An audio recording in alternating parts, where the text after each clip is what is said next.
Tejas, the latest cinematic endeavor that appears to have been edited by a caffeinated squirrel, takes you on a rollercoaster ride through the skies and geopolitics. Directed by Sarvesh Moira, it feels like he threw the kitchen sink at the screen, as the film encompasses battles, patriotic speeches, and a bit of Pakistan bashing for good measure.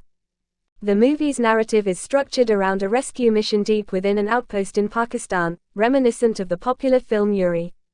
The operation is meant to make the enemy look foolish, and it succeeds in creating moments of tension and anticipation.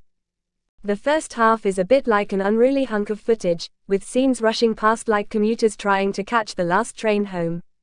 However, the film regains its composure in the second half when the action shifts to the battlefield.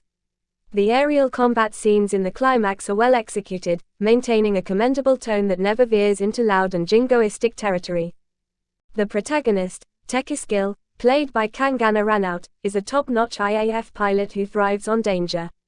The film is so Tejas-centric that other characters orbit around her like satellites.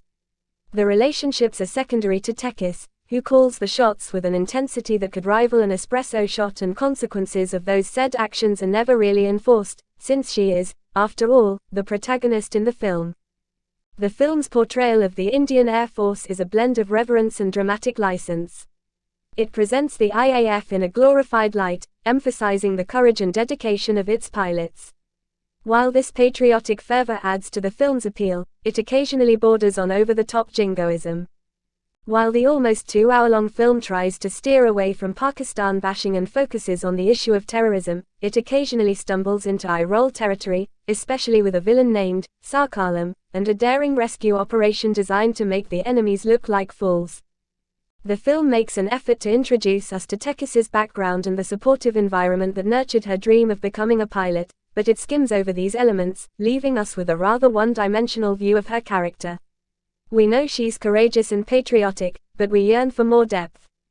Additionally, the film's soundtrack, though fitting for a movie centered around the Indian Air Force, can be overwhelming. The use of loud and eerie music during action sequences occasionally distracts from the narrative. The temptation to incorporate hard rock and metal tones, given the film's theme, is understandable but could have been handled more subtly. One curious aspect of the film is the repeated use of the name Tejas. The protagonist's name is Tejas, she flies a Tejas aircraft, and the mission she embarks on is called Tejas. This abundance of Tejas in the film's narrative feels forced and lacks organic cohesion. It's as if the writers were either running out of time to brainstorm names or were under their CO team's pressure to pack the film with Tejas keyword. In the end, Tejas is a film that soars when it comes to action but painfully crashes when it attempts to navigate complex geopolitics. Kangana Ranaut as the titular character is earnest as a lady Air Force pilot, occasionally having to prove her place in the Air Force or in the society as a free-thinking independent and a brave woman, flanked perfectly both literally and metaphorically by Anshul Chauhan, who complements Tekas's courage and impulsiveness, with guile, patience and a bit of filmy drama.